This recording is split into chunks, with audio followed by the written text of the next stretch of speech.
Olá, pessoal! Na aula de hoje vamos estudar a arquitetura de computadores. Os principais componentes da arquitetura de von Neumann são os dispositivos de entrada, que são responsáveis por enviar os dados à unidade central de processamento, o CP, ou também conhecida como CPU de inglês, Central Process Unit. Tá? A CPU ela é dividida em duas partes, que é a unidade de controle e a unidade lógica e aritmética, também é chamada de ULA ou DLU, Arithmetic Logic Unit, que vem do inglês, tá? Então vocês podem encontrar as duas linguagens. Aqui ficou misturado CPU de inglês e ULA de português, mas enfim. A memória, que é onde os dados e os programas vão estar armazenados, e onde os dispositivos de saída, que vão exibir o resultado, do processamento. Então, detalhando um pouquinho cada parte, cada componente da arquitetura de von Neumann, a gente tem a unidade central de processamento, que é quem realmente vai transformar dados em informação. Então, a unidade ela é responsável por interpretar e executar as instruções dos programas, tá? Então, ela vai se comunicar com os dispositivos de entrada, saída e armazenamento para que seja possível a execução dos programas. E ela é dividida, como já vimos, em duas partes, na unidade de controle e na unidade lógica aritmética. A unidade de controle é como se fosse o gerente do processador, tá? Então, ele é responsável por direcionar toda a execução das instruções dos programas que estão armazenados. E, para isso, ele vai se comunicar tanto com as memórias, para pegar os programas da memória e passar, quando necessário, os dados para a unidade lógica aritmética, para que ela possa realizar os cálculos necessários, tá? Ele também é responsável por enviar os dados que estão os dados e instruções que estão na memória secundária para a memória primária, sempre que for necessário. Peraí, professor, o que é memória secundária e memória primária? A memória secundária, eu vou falar com ela eu vou falar sobre ela mais um pouquinho lá na frente, mas memória secundária é, por exemplo, um HD, um pendrive, um CD. É uma memória que ela normalmente é um pouco mais lenta de ser acessada, mas ela é uma memória que eu posso desligar o computador, os dados continuam lá armazenados. Memória primária é uma memória que é necessária durante a execução de um programa. Então, quando o programa está executando, ele precisa estar com os dados na memória primária para rodar. A memória primária, se o computador, por exemplo, desligar, os dados que estão nessa memória são perdidos, tá? E, sim, e a unidade de controle, ela também se comunica com os dispositivos de entrada e de saída. E a outra parte da unidade central de processamento é a unidade lógica aritmética, que é responsável por executar todas as operações aritméticas e lógicas. O que são operações aritméticas? A adição, subtração, multiplicação, divisão, as operações matemáticas. E o que são operações lógicas? São as comparações, comparação de igualdade, de diferença, maior que, menor que, e condições lógicas do tipo e ou, que a gente aprende em lógica booleana, tá? O álgebra das proposições. E as memórias? Então, bom, primeiro vamos falar da memória primária. Então, para um programa rodar, ele tem que estar na memória primária. Então, o que é que acontece? Quando você dá, por exemplo, 2 cliques lá num executável para ele rodar, o sistema operacional envia, essa solicitação para o processador. Olha, ele quer rodar esse programa. Então, o processador pega os dados que estão na memória secundária e coloca o programa que está na memória secundária, ele está armazenado lá no HD, e copia esses dados para a memória primária, tá? Então, um exemplo de memória primária é as memórias RAM, tá? Por isso que muitas vezes a gente diz que a gente precisa ter muita memória RAM para que o computador rode de forma rápida. Por quê? Porque todos os dados para rodar um software precisam estar na memória RAM. Tá? Então, ela é estritamente relacionada com o processador, mas ela está à parte dele, tá? Normalmente, ela está num pente de memória separado. Mas existem outras memórias primárias que fazem parte do... Por exemplo, está aqui a memória cache e os registradores. Então, aqui está um exemplo de um processador, tá? Então, eu tenho aqui a unidade lógica aritmética do processador, tenho aqui a unidade de controle e tenho aqui algumas regiões de memória. Por exemplo, eu tenho os registradores e tenho a memória cache. Então, o que é isso? Quando eu estou fazendo um cálculo, por exemplo, uma soma, uma subtração, esses dados estão nos meus registradores. É uma memória que é interna, tá, do teu processador, e exatamente por isso é uma memória extremamente rápida. Mas é uma memória curta, né? O nosso processador não cabe trocentos gigas de dados, é uma memória curta. E ele também tem uma memória cache. O que é isso? Inicialmente, o processador ele vai buscar, eu preciso de um dado, eu verifico se ele já, de uma variável x, eu verifico se ele já está aqui nos meus registradores. Se ele não estiver no meu registrador, eu verifico se esse dado ainda está na memória cache. Se ele não estiver na cache, eu vou buscar na RAM, que é uma memória à parte, são os pentezinhos lá de memória. Se não estiver na RAM, aí eu vou mandar ele ir para o meu HD, a minha memória secundária, onde ele deve estar, tá? Então, a unidade de controle, ele vai fazendo essa busca. E, consequentemente, quem ele acessa de forma mais rápida? Registrador. E depois, quem é o segundo mais rápido? Memória cache. Quem é o terceiro mais rápido? Memória RAM, que são aqueles pentes lá de memória que a gente tem. E, por fim, a memória secundária, tá?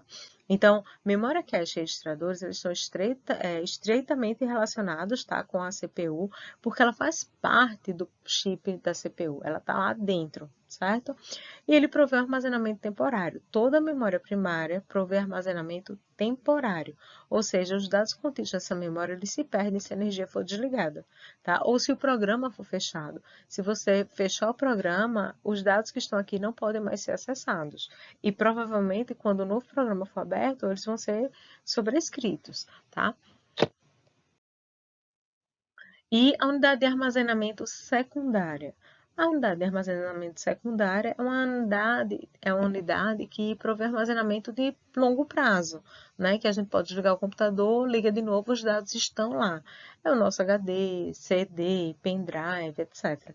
Né? Daqui a pouco a nossa memória secundária vai cair em desuso, porque a gente só está usando a nuvem, né? Mas enfim, essa é a ideia. E aí a informação, na maioria das vezes, nosso sistema operacional, etc., estão todos armazenados numa memória secundária.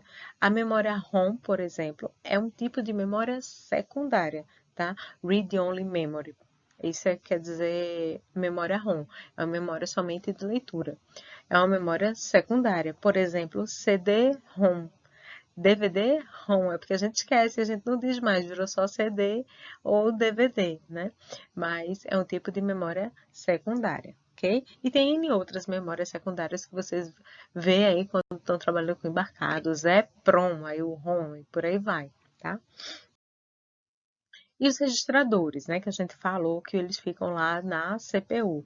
Então, é uma área de armazenamento temporário de alta velocidade, tá? Estão localizadas, são localizações de armazenamento situadas dentro do processador. Eles funcionam sob a direção da unidade de controle, ou seja, quem gerencia é a unidade de controle.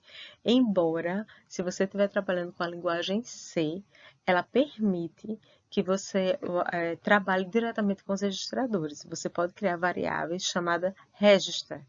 Register int i, por exemplo. Aí ele pega um registrador específico e deixa lá a tua variável. Isso é usado para otimizar, né, para tornar o programa um pouco mais rápido. Mas se você perder o controle disso e querer colocar todas as suas variáveis como register, ele simplesmente ignora esse comando, porque não é possível. O processador não tem memória suficiente para isso. Uma outra linguagem que trabalha diretamente com os registradores é a linguagem Assembly. É a linguagem de montagem. A gente vai falar sobre ela mais na frente, quando a gente estiver falando sobre linguagens de programação. E aí você trabalha diretamente com os registradores. E normalmente os registradores você trabalha byte a byte, tá? Então você inclusive pode trabalhar de 4 em 4 bits, que é a parte high e a parte low de um registrador. Então um registrador ele tem 8 bits, né, que é um byte, é o armazenamento, o tamanho de armazenamento de um registrador. E aí você pode, se quiser trabalhar com a parte high, são os 4 bits mais significativos, ou com a parte low, que são os 4 bits menos significativos de um byte. Né? Então, você escolhe um registrador específico e pode trabalhar, inclusive, lá nos bits a bits, tá? Mas, bom, voltando, tá? Eles funcionam sob a direção, né, da unidade de controle. Quem gerencia eles é a unidade de controle, e aí eles vão receber, guardar e transferir instruções de dados. Inclusive, existem alguns registradores que são específicos para gerenciar o processo de execução de um programa. Então, existe um registrador que é o PC, é Point Counter, que ele indica qual é a linha que ele estava executando daquele programa na CPU. Tá? Então, se eu estou executando a linha 1, aí ele fica registrando que ele está executando a linha 1, porque para executar uma linha de comando, muitas vezes o processador precisa fazer, essa unidade de controle precisa fazer várias coisas. Precisa pegar um dado que está no registrador A, colocar na ALU, pegar um dado do registrador B, colocar na ALU, aí manda a ALU fazer a soma, o resultado armazena no registrador C, e tudo isso ele ainda está executando uma mesma instrução, que é só A mais B, C recebe A mais B, por exemplo. Então, como as instruções são todas bem quebradinhas para que o processador execute, então existem alguns registradores que, na verdade, controlam qual será a próxima instrução a ser executada. Tá? Outro exemplo, né, que a gente armazena os dados durante a execução de instrução, né, os registradores, eles estão armazenando lá as variáveis que são necessárias durante a execução de uma instrução apenas, como C recebe A mais B, e a linguagem Assembly e a linguagem C podem trabalhar diretamente com essas regiões de memória, tá? São as únicas linguagens que permitem isso. E a memória cache é um pequeno bloco de memória de alta velocidade que também está sendo armazenado dentro do processador. O que é que contém essa memória cache? Ele vai armazenar tanto os dados ou instruções que são usados com mais frequência ou mais recentemente. Tá? Então, os dados que foram usados mais recentemente ficam na memória cache. Por que isso? Sim, um primeiro dado. Pessoal, memória armazena tanto dados quanto instruções. É como eu perguntar, olha, qual foi a grande evolução que a arquitetura de Von Neumann trouxe? E muitas vezes vocês dizem, eles propôs o armazenamento dos dados nas fitas magnéticas, enfim, que antes eram lá nos cartões perfurados ou ligando e desligando os relés e tal da história, lá nas aulas de história da computação. Mas não é só dados, pessoal. É dados e o software, as instruções, os comandos que precisam ser executados, né, o algoritmo, o passo a passo, também está armazenado na memória, tá? Então, o conjunto de ter as instruções e os dados na memória que tornam o processamento rápido, ok? E na memória cache vai ter os dados com maior frequência, tá? Então, qual é a ideia? No meu registrador, eu tenho um espaço muito pequeno de variáveis que eu posso armazenar ali. E às vezes a gente está fazendo um código que a gente tem, digamos, sei lá, 10 variáveis, mas no meu registrador só armazena 5. Mas é provável que as outras variáveis, as outras 5, eu utilize recentemente. Eu boto lá A recebe B, B recebe C, D recebe E. Começo a fazer um código que usa várias variáveis, mas vai chegar um momento em que a variável A vai precisar ser checada no if, por exemplo. E se essa variável A não estiver no meu registrador, é muito provável que ela esteja na cache, tá? Por quê? Porque eu devo ter usado ela com frequência, tá? Então, isso é uma boa prática. E é engraçado que essa ideia de memória cache, ela passou para o mundo web. Então, é comum a gente dizer, limpa a tua cache, porque pode ser que os dados estejam fixos lá. O que é isso? A cache, quando você acessa um dado pela web, pela internet, você precisa enviar um comando para o servidor traz qual é a página que precisa ser renderizada pelo browser e você exibe a página. Então, quando acontece esse processo de enviar um dado para o servidor trazer de volta, é algo lento. Então, quando você acessa pela primeira vez uma página, ele já salva algumas informações dessa página, que ele não precisa ficar o tempo todo pegando do servidor. Então, se você tentar acessar novamente essa página, ele vai renderizar ela e exibir para você no navegador de uma forma muito mais rápida. Por quê? Porque ele já deixou pré-gravado algumas informações na memória cache do browser, tá? Então, é uma área, né, que ele deixa lá separado não é processador, não é a memória cache processador, tá? Isso aí já é uma área no teu HD, por exemplo, que ele deixa lá separado para ficar armazenando. Porque é muito mais rápido eu pegar do teu HD do que eu mandar uma solicitação para o servidor trazer de volta aquele dado. Entendeu? Então, aí eles usaram o termo cache, né, que veio da ideia de memória cache dos processadores. Então, como é que funciona? O processador ele vai procurar primeiramente os dados no registrador. Se eu não encontrei esse dado no registrador, eu vou procurar na cache, tá? E aí, se eu não encontro na cache, aí sim eu vou para a RAM, tá?